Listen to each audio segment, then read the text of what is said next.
जय हिंद प्यारे साथियों, कैसे हो आप सब। बिल्कुल मस्त होंगे, स्वस्थ होंगे। यू विक्टर ज्ञान यूट्यूब चैनल पर आप सभी का बहुत बहुत स्वागत है। मैं doctor Ajay Sharma, writer and educator, आपका आपके इस यूट्यूब चैनल पर फिर से बहुत बहुत स्वागत करता हूँ। आज के इस वीडियो में हम एक बहुत ही महत्वपूर्ण टॉपिक के ऊपर बहुत ही सिस्टमेटिक तरीके से डिस्कस करने वाले हैं और वो टॉपिक है स्टोर कीपर। आप यदि स्टोर कीपर बनना चाहते हैं, आपने यदि कभी स्टोर कीपर पोस्ट का नाम सुना है या आपका कोई जानकार या कोई दोस्त एज ए स्टोर कीपर कहीं पर काम कर रहा है, तो आपके दिमाग में जरूर ये सवाल आया होगा कि ये स्टोर कीपर कौन होता है, स्टोर कीपर किस तरीके से बना जाता है, इसका सिलेक्शन प्रोसीजर क्या होता है, क्या स्टोर कीपर गवर्नमेंट जॉब होती है या फिर प्राइवेट जॉब होती है। यदि ये गवर्नमेंट जॉब है तो गवर्नमेंट जॉब के लिए इसका सिलेक्शन प्रोसीजर क्या होता है, क्वालिफिकेशन क्या चाहिए होती है, एज लिमिट का क्राइटेरिया क्या होना चाहिए। यदि आप प्राइवेट स्टोर कीपर बनना चाहते हैं तो इसका eligibility criteria, age limit, selection procedure ये क्या हो सकता है। स्टोर कीपर आप कौन कौन से डिपार्टमेंट में बन सकते हो, कहाँ कहाँ पर बन सकते हो, आपकी जॉब लोकेशन कहाँ कहाँ पर हो सकती है, आपको सैलरी कितनी मिलने वाली है, आपकी मिनिमम सैलरी कितनी रहने वाली है, आपकी मैक्सिमम सैलरी लगभग कितनी रहने वाली है। इस तरीके से आपके दिमाग में स्टोर कीपर को लेकर जितने भी क्वेश्चन आते होंगे, हर एक क्वेश्चन का यहाँ पर आपको बिल्कुल सिस्टमैटिक तरीके से, ऑथेंटिक तरीके से जवाब मिलने वाला है। मैं एक बार भी नहीं कहूँगा कि आप वीडियो को लाइक करो, दोस्तों के साथ शेयर करो, चैनल को सब्सक्राइब करो। आप बस वीडियो को लास्ट तक देखो। यदि आपको वीडियो अच्छा लगे, आपका हर एक डाउट अच्छे तरीके से क्लियर हो जाए, तो फिर आप चैनल को जरूर सब्सक्राइब करना, वीडियो को लाइक करना और अपने दोस्तों के साथ भी जरूर शेयर करना। ठीक है, आप चाहते हो कि मैं इसी तरीके से किसी दूसरे टॉपिक के ऊपर वीडियो बनाऊं, तो आप मेरे को कमेंट सेक्शन में कमेंट करके जरूर बताएं। यदि आपको लगता है कि इस वीडियो में मैंने कहीं पर किसी तरीके से कोई मिस्टेक किया, कोई गलती की है जिसको मेरे को सुधारना चाहिए, तो आप मेरे को जरूर बताना। ठीक है, आप मेरे को अपना छोटा भाई, बड़ा भाई जो समझो वो समझकर मेरे को जरूर बताना कि मैं दोबारा से आगे की जो ऐसे वीडियो बनाऊं उसमें मैं इस तरीके से उस गलती को रिपीट ना करूं। तो इन सभी को कंप्लीट करते हुए अब हम अपने इस वीडियो की शुरुआत करते हैं। एक एक करके आपके हर एक सवाल का जवाब देते हैं। देखो, स्टोर कीपर दो तरीके की जॉब है। आप गवर्नमेंट जॉब भी कर सकते हो, प्राइवेट जॉब भी कर सकते हो। मतलब गवर्नमेंट स्टोर कीपर भी होता है और प्राइवेट स्टोर कीपर भी होता है। यदि आप गवर्नमेंट स्टोर कीपर बनना चाहते हैं तो उसके लिए एक अलग से सिलेक्शन प्रोसीजर होता है। गवर्नमेंट स्टोर कीपर बनने के लिए कम से कम आपने 12th पास कर रखी होनी चाहिए। आपने 12th चाहे किसी भी सब्जेक्ट से किया हो, ये कंपलसरी नहीं है, केवल आपने 12th पास कर रखी होनी चाहिए। दूसरा, आपकी एज कम से कम 21 और ज़्यादा से ज़्यादा 31 साल होनी चाहिए यदि आप जनरल कैटेगरी से हैं तो। और इसके अलावा 12th में कितनी परसेंटेज होना चाहिए कोई मायना नहीं है। यहाँ पर ऐसा नहीं है कि आपका फिजिकल होगा, मेडिकल होगा, नहीं। सिंपल सा सिलेक्शन प्रोसीजर है। आपका एक रिटन एग्जाम होगा और उसके बेस पर आपका फाइनल मेरिट लिस्ट बनेगा और आपका यहाँ पर सिलेक्शन हो जाएगा। रिटन एग्जाम में सिलेबस का पूरा प्रोसीजर रहेगा जो डिपेंड करता है बोर्ड के ऊपर कि ये वैकेंसी कहाँ से निकल रही है।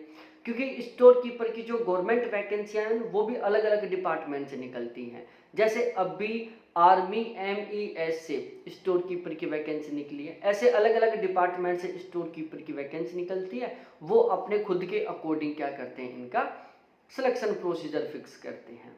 बाकी गवर्नमेंट स्टोर कीपर भी होते हैं, प्राइवेट स्टोर कीपर भी होते हैं। जो प्राइवेट स्टोर कीपर वो कौन कौन से डिपार्टमेंट में हो सकते हैं। देखो, प्राइवेट स्टोर कीपर उन सभी डिपार्टमेंटों में हो सकते हैं जहां पर एक बड़े लेवल पर स्टोर होता है सामान का। ठीक है, एक बहुत बड़ी जो गोदरेज की दुकान है वहां पर भी एक स्टोर कीपर होता है। आप कभी डी मार्ट में गए होंगे, वी मार्ट में गए होंगे, तो ये बहुत बड़े मॉल हैं। यहाँ पर सारा का सारा सामान बहुत ही व्यवस्थित तरीके से है। ठीक है। यहाँ पर कभी आपको ऐसा नहीं लगेगा कि ये सामान खत्म हो गया, आप कभी जाओ हर सामान वहां पर अवेलेबल मिलेगा। तो वहां पर भी एक स्टोर कीपर है जो सारे के सारे सामान को क्या कर रहा है, मैनेज कर रहा है। इसके अलावा एक बहुत बड़ी हार्डवेयर की दुकान में चले जाओ, वहां पर भी एक स्टोर कीपर होता है, ठीक है।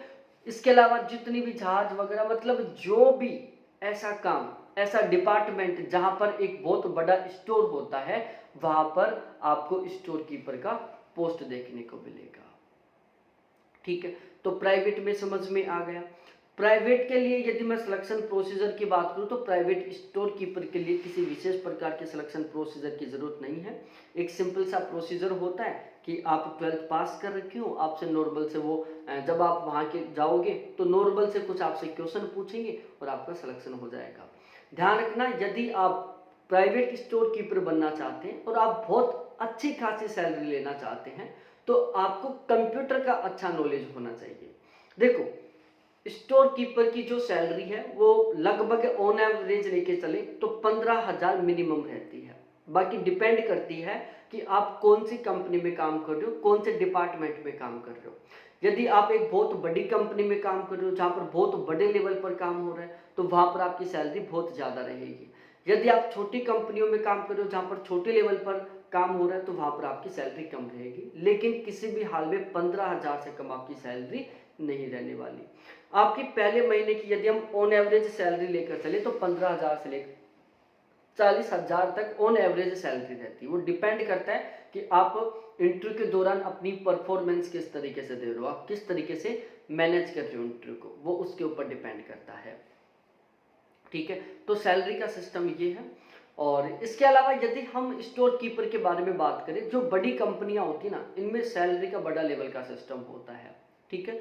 स्टोर कीपर यदि आप बहुत बड़ी लेवल की कंपनियों में चले जाते हो, अच्छी पोस्ट पर चले जाते हो प्रमोशन लेकर, तो बहुत आसानी से आपकी जो सैलरी है वो 1 लाख प्लस हो जाती है। बहुत आसानी से बोल रहा हूं मैं, ठीक है ना। स्टोर, बहुत सारे ऐसे स्टोर कीपर है जो अच्छी कंपनियों में काम कर रहे हैं जिनकी सैलरी लाखों में है।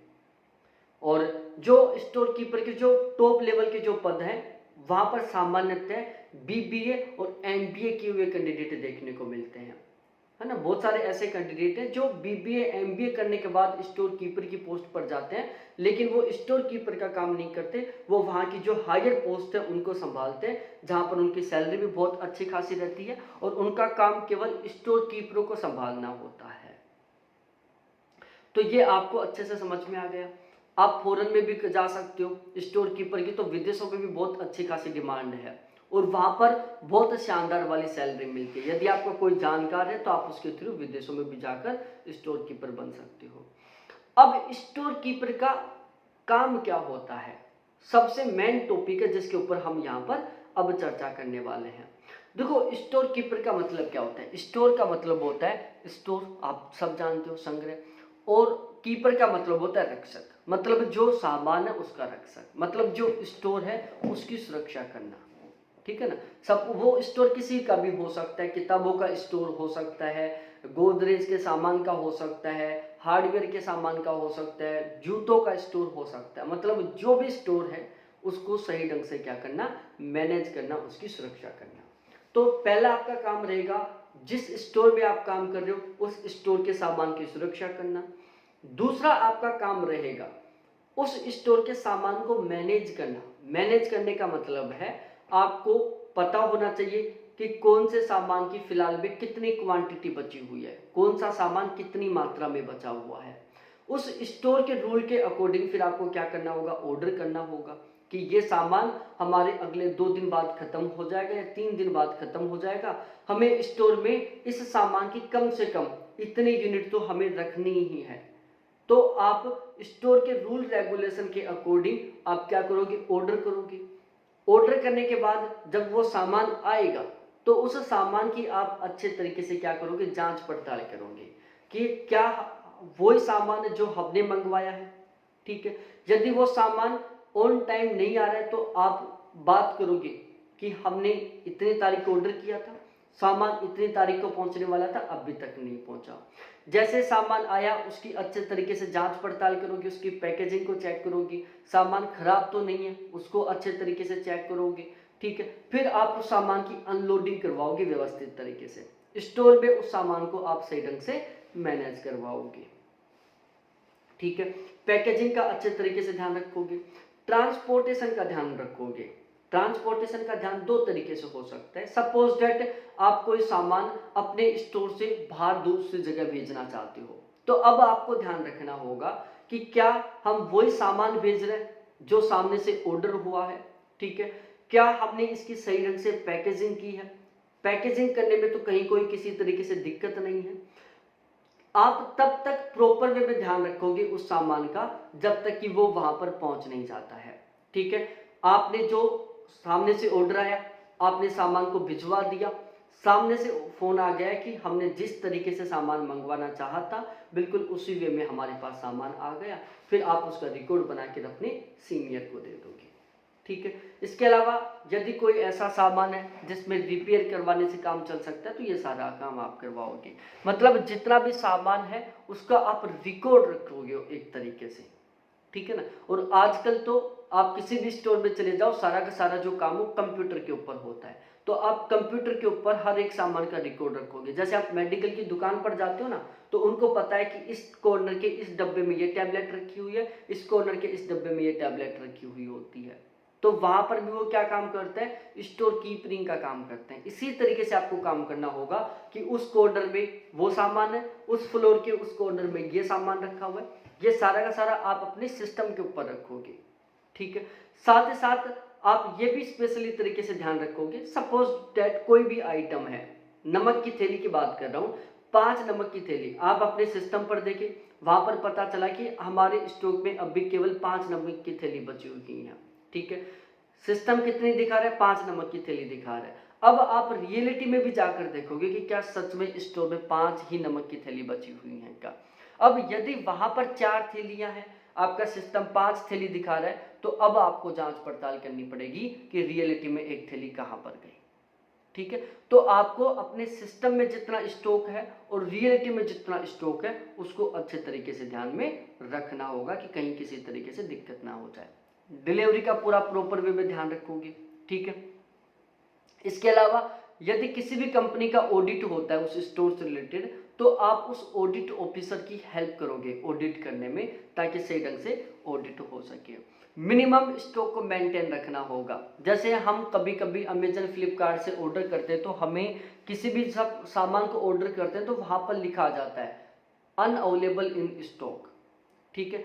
तो वो अनअवेलेबल इन स्टॉक क्यों दिखा रहा है, उसके 2 रीजन हो सकते हैं। या तो स्टॉक कीपर भूल गया, ये ध्यान रखना कि हमारा जो अमेजन का अकाउंट है वहां पर जो हमारा प्रोडक्ट है उसका स्टॉक खत्म हो गया, या फिर वो सामान खत्म हो गया।